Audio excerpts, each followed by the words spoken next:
Hola a todos y bienvenidos a Reconecte, un proyecto donde estaremos creando espacios que nos ayuden a entender mejor nuestra mente. Mi nombre es Eric y conmigo se encuentra el doctor Carlos Augusto, médico psicoterapeuta, que con sus conocimientos y experiencia nos ayudará a entender mejor los temas en este espacio. El tema de hoy, o los temas de hoy, son la ansiedad y el estrés.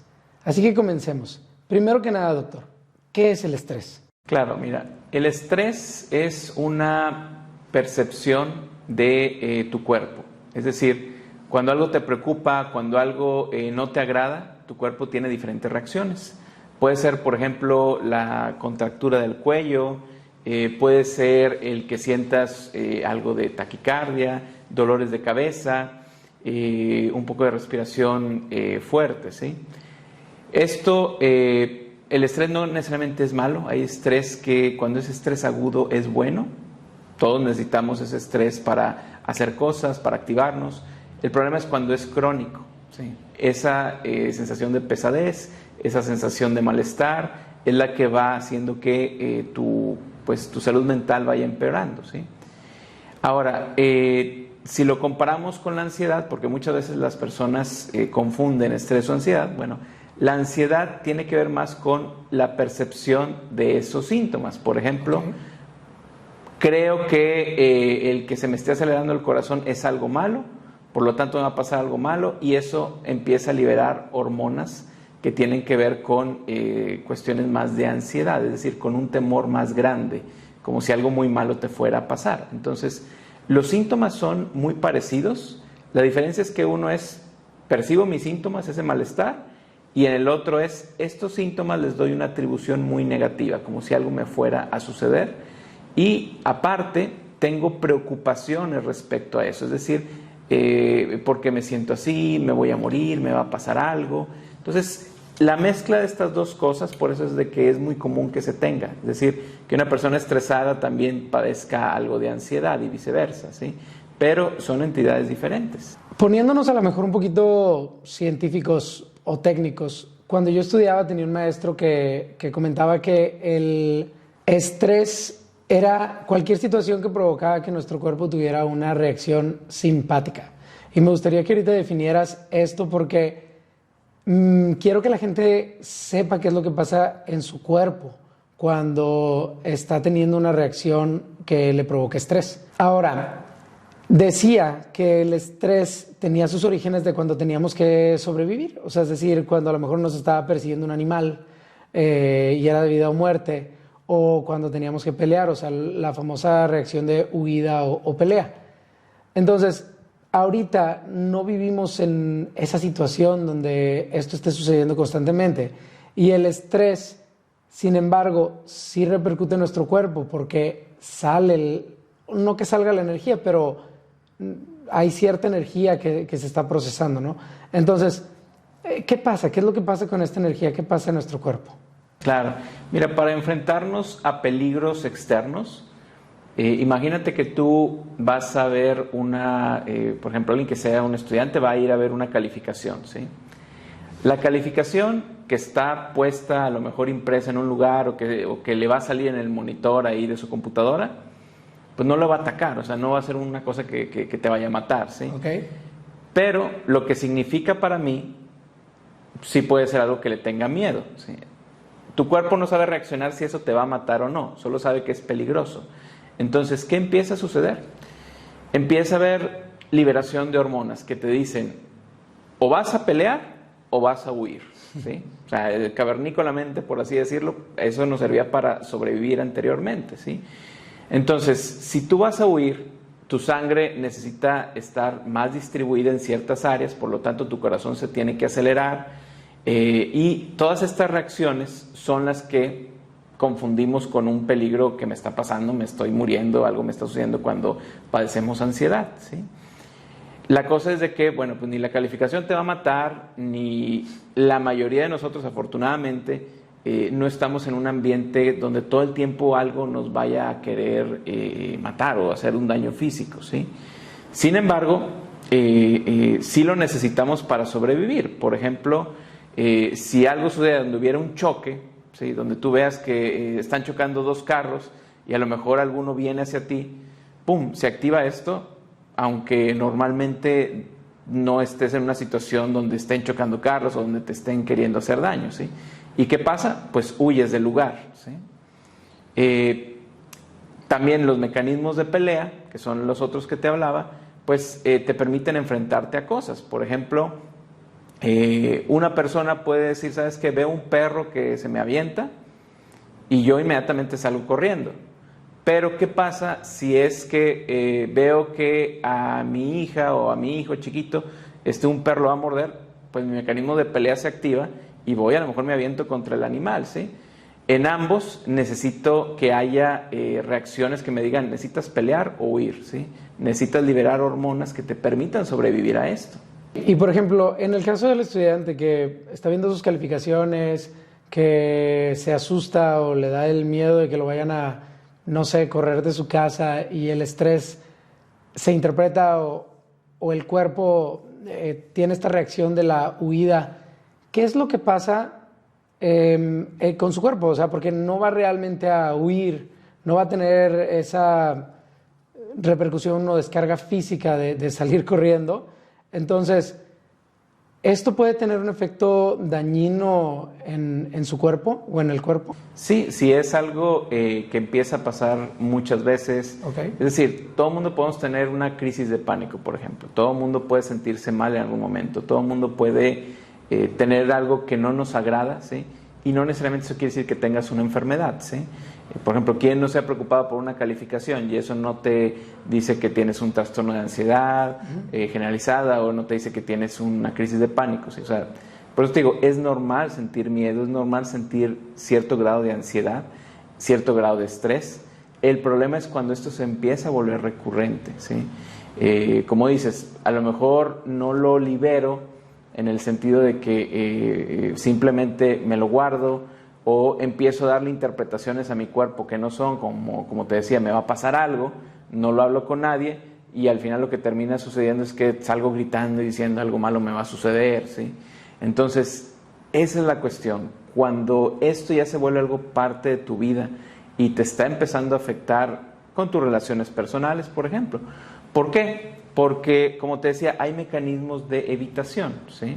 Es decir, los mecanismos de huida hacen que te quieras proteger de situaciones que te preocupan.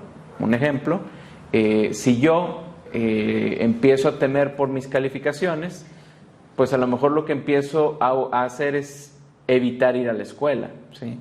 O evitar conectarme en clases porque no quiero que me llame la atención el profesor. Entonces, para no sentir esa ansiedad, lo que hago es empezar a evitar. Y pues si evito, no me siento ansioso, pero no me permite desarrollar habilidades para enfrentar eso en la vida diaria, ¿sí? Por ejemplo, el que tiene miedo a hablar en público, la mejor forma es empezar a hablar en público, ¿sí? Aunque sientas miedo. Pero cuando sentimos algo de ansiedad por esto, lo que hacemos es mejor no hablo en público, no hay problema, pero cuando tengo que hacerlo, pues es cuando me estoy quebrando. O sea, un día antes estoy pensando y se van a burlar y me van a decir y van a decir algo, ¿sí? Entonces, la cuestión es cuando ya te empieza a afectar en tu vida diaria. Un ejemplo sería alguien que te dice, es que yo le tengo mucho pánico a viajar en avión, ¿sí? Dices, bueno, ¿y qué tanto viajas? Si la persona dice, no, pues una vez al año, bueno, pues no te afecta en tu vida diaria, ¿sí? Pero si la persona dice, yo soy vendedor y tengo que estar viajando todo este tiempo y prefiero tomar camiones, aunque sean 20 horas de aquí a no sé dónde y luego me tenga que regresar al siguiente día, pues ahí sí se te está afectando tu vida diaria, o sea, por tratar de evitar algo. Sí, sí, claro, y digo, me encantó que te refieras a los mecanismos de evitación, porque yo creo que todos lo hemos vivido. En lo personal, con esto de la pandemia, yo no quería ni siquiera abrir mi correo, entonces para mí ese era mi mecanismo de evitación.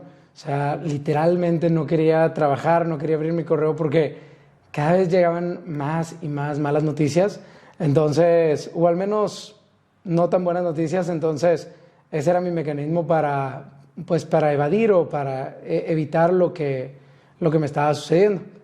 Hablando de la pandemia, todos los temas que vayamos a tratar en esta serie los vamos a ligar a la pandemia, porque creemos que va a ser mucho más sencillo para la gente sentirse identificada porque pues han estado viviendo un par de años bastante problemáticos y al relacionar los temas, por ejemplo, el estrés y la ansiedad, con lo que hemos estado viviendo, pues van a poder darse cuenta de que, uy, a lo mejor sí viví ansiedad y no le había puesto ese nombre. A partir de que se da la pandemia, en tu experiencia, ¿ha aumentado esta problemática?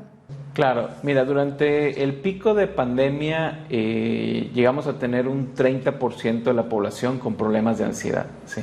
Normalmente es alrededor de un 15, un 20%, ¿sí? Es decir, la gente tiene, pues es de lo más común, ¿sí? O sea, pero durante este pico llegó hasta un 30%, ¿sí? Y 30% de los que se diagnosticó.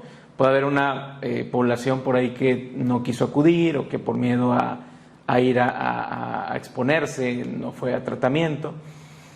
Pero esto te habla de que el aislamiento, el problema del futuro, lo que va a suceder, pues nos alteró el sistema. Entonces sí, es algo de lo que fue muy común ver durante la pandemia, durante estos picos más altos, que ha ido disminuyendo, sí, o sea, aún no llega a niveles, por así decirlo, normales de ansiedad en la población, pero sí ha ido disminuyendo conforme también pues se ha ido reactivando la socialización, se ha ido activando también la parte de, bueno, de la protección de la vacuna, ¿sí? O sea, son cosas que van ayudando a que las personas se tranquilicen, viendo que no perdieron sus empleos, muchos de ellos, o que los perdieron lo están recuperando.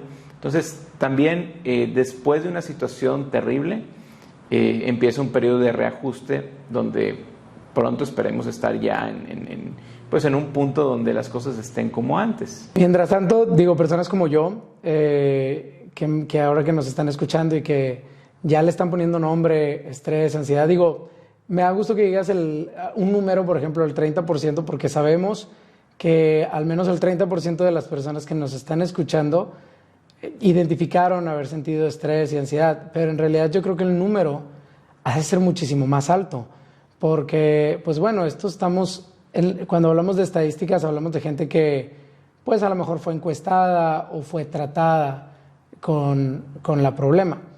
Yo creo que la primera recomendación siempre va a ser acercarse con un especialista y buscar ayuda.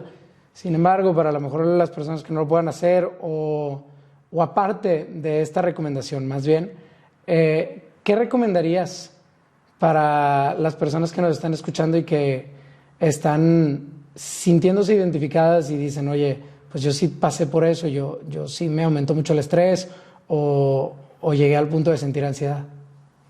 Bueno, mira, como dices, lo ideal siempre es acudir con un profesional porque te puede dar un plan de trabajo, te puede ayudar con ejercicios, tareas. Hay mucha información en internet que te puede ayudar, ¿sí? Que tiene que ver con ejercicios de respiración, ejercicios de mindfulness también. El problema a veces es que si yo no tengo a alguien que me diga cómo hacerlos, si lo hago mal, lo voy a seguir haciendo mal, ¿sí? Que es una de las cosas muy comunes. Hay muchos pacientes que les digo, por ejemplo, en la sesión, a ver, ¿sabes hacer respiraciones profundas? Que es algo que lo puedes buscar y que te dice cómo hacerlo. Y me dicen, sí, yo he hecho. Digo, bueno, ¿pudieras hacer alguna? Y cuando lo empiezan a hacer, ves que no lo están haciendo bien, que al contrario lo están haciendo muy rápido y que eso lo único que va a hacer es que se alteren más, ¿sí? Entonces, por eso es que te dicen, no me funcionan o no las hago porque me siento peor. Muchas veces es eso, es porque no las han, no hubo alguien que te fuera guiando, ¿sí? Pero si tú ya has estado en terapia, si a ti ya te han entrenado en esto, pues lo ideal es que retomen las herramientas que ya te han dado, ¿sí? Hay cursos de mindfulness, esos también te pueden servir, ¿sí? Hay terapia a distancia, que también es muy efectiva. Entonces, son algunas de las recomendaciones que yo haría, sobre todo para que por lo menos tengas una guía. Muy bien. Y que no estés haciendo cosas que, aunque en el papel o donde lo vi me lo explicaron, pues las estoy haciendo mal, ¿sí? Es como, imagínate que es como un niño que le dices, bueno, quiero que hagas circulitos de esta manera y que nunca nadie lo calificara, que ninguna maestra le dijera nada, pues a lo mejor va a ser ovalitos, a lo mejor termina por hacer cosas así no tan redonditas, y si tuviera una maestra, pues lo pudiera mejorar. ¿Me explico? Sí, totalmente. Creo que la primera opción, o más bien la recomendación siempre va a ser buscar a un especialista, buscar ayuda. Pero bueno, antes de que terminemos aquí este tema, me gustaría hacerte una pregunta que para mí, o más bien que yo creo que es muy importante. Las personas que están viviendo una crisis de ansiedad, o a lo mejor la palabra o el término correcto es ataque de pánico, no es lo mismo que vivir con ansiedad o vivir con estrés. ¿Nos pudieras ayudar a definir o cómo identificar cuando se trata de una crisis de ansiedad? Digo, normalmente lo conocemos como la persona que se está hiperventilando, que necesita el aire y que está toda agitada y todo, pero bueno, antes de irnos, ¿cómo podemos diferenciarlo? ¿Cómo podemos identificarlo? Claro, mira, como decías, ¿cómo identificar una crisis de ansiedad? Bueno, es una percepción de tu cuerpo que dices, algo muy malo me está pasando, ¿sí? Se me está acelerando el corazón, por lo tanto me va a dar un infarto, ¿sí? Si tú ya descartaste esto, porque hay que descartarlo, hay que ir primero con un doctor, que te diga, sabes que el cardiólogo no tienes nada, ¿sí? Lo que son crisis. Entonces tú ya sabes si tienes, bueno, yo sé que no es algo físico real, ¿sí? Entonces, ¿cómo las vas identificando? Pues por eso, primero que nada tienes una percepción de que algo muy malo te va a pasar, ¿sí? Eso es en cuanto a una crisis. Ahora tenemos algo que se llama trastorno de ansiedad generalizada. ¿Qué es eso? Ahí va más hacia preocupaciones. Tú le estás dando vuelta a todas las preocupaciones de todo lo que viene en un futuro. Por ejemplo, voy a tener empleo en 6 meses, y si a mi jefe yo no le caigo bien mañana, me va a ir bien con la presentación. O sea, todas estas cosas que le estás dando y dando vueltas, no nos permite estar en el aquí y el ahora. Por lo tanto, tu mente va a estar viviendo o en el futuro, y generalmente en el futuro significa que vas a tener ansiedad, ¿sí? Si todo el tiempo estás preocupado por lo que viene. ¿Por qué?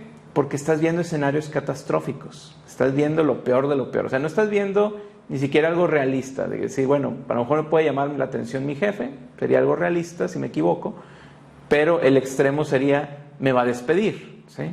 Cuando no tienes evidencia de eso, que eso vaya a pasar. Por ejemplo, le preguntas a esa persona, ok, ¿y te ha dicho que te va a despedir? Dice, no, pero yo me imagino, ¿sí? Entonces, cuando uno ve catástrofes donde uno no tiene evidencia de esa catástrofe realmente, ahí es donde se puede generar esto, un trastorno de ansiedad generalizada. Tienen que pasar varios meses de esto, es decir, no porque lo pienses una vez o 2 veces en un tiempo, ya quiere decir que tienes un diagnóstico, tiene que pasar 6 meses. Igual, una crisis de ansiedad, como dices, que es más una sensación de muerte inminente, pues tienes que tenerla más de un mes que esté repitiéndose para decir, ok, esto ya es un trastorno de ansiedad, un trastorno de crisis de ansiedad, ¿sí? Un trastorno de pánico le llamamos. Si esto te ocurre muy de vez en cuando, bueno, no es algo grave, no es algo que necesite tal vez tratamiento, porque también eso, o sea, se va volviendo el miedo al miedo. Me da miedo que me vaya a enfermar, me da miedo que me vaya a dar esta crisis, me da miedo que me vaya a dar ansiedad. Y eso, pues, tu cuerpo lo va entendiendo como, ok, es un peligro, por lo tanto, libero hormonas que tienen que ver con la ansiedad y se va volviendo realidad, ¿sí? Entonces, ya no es el miedo a lo que me pasa, sino es el miedo a la sensación de lo que me pasa, ¿sí? Entonces, para reconocer estas crisis, primero que nada, como te digo, descartar algo físico. O sea, si es algo que padeces varias veces y que se te acelera el corazón y que te sientes que muy mal, primero descártalo físicamente. O sea, ve con un cardiólogo, ve con un internista, un médico internista, que son quien te puede ayudar a eso. Ya que lo descartaste y que tal vez ellos mismos te sugieran que esto es algo que tiene que ver con ansiedad, entonces el tratamiento, como lo llevamos a cabo muchas veces, es la aceptación de los síntomas, ¿sí? Es decir, saber que nuestro cuerpo produce sensaciones que no nos agrada, pero eso no es algo que necesariamente te vaya a afectar. El estar pensando que me va a afectar, eso sí, acaba con tu calidad de vida. Perfecto. Pues con esto vamos a dar cierre al tema de hoy. Y después de cada uno de estos temas, nosotros vamos a tener una meditación para que la gente comience a practicarla. Son meditaciones bastante sencillas, son meditaciones muy tranquilas, de cortos tiempos, para que la gente empiece a sentir lo importante o lo bondadoso para su vida que puede ser comenzar a meditar. No estamos hablando de la meditación como algo religioso o como algo esotérico. Estamos hablando de la meditación como una práctica que te puede dar herramientas para mejorar la salud mental. Reconecte es un proyecto traído a ustedes por Necte. Con el código Reconecte pueden obtener un 20% de descuento en toda la tienda. Lo pueden utilizar cuando quieran, ahí va a estar disponible. Hasta luego, saludos.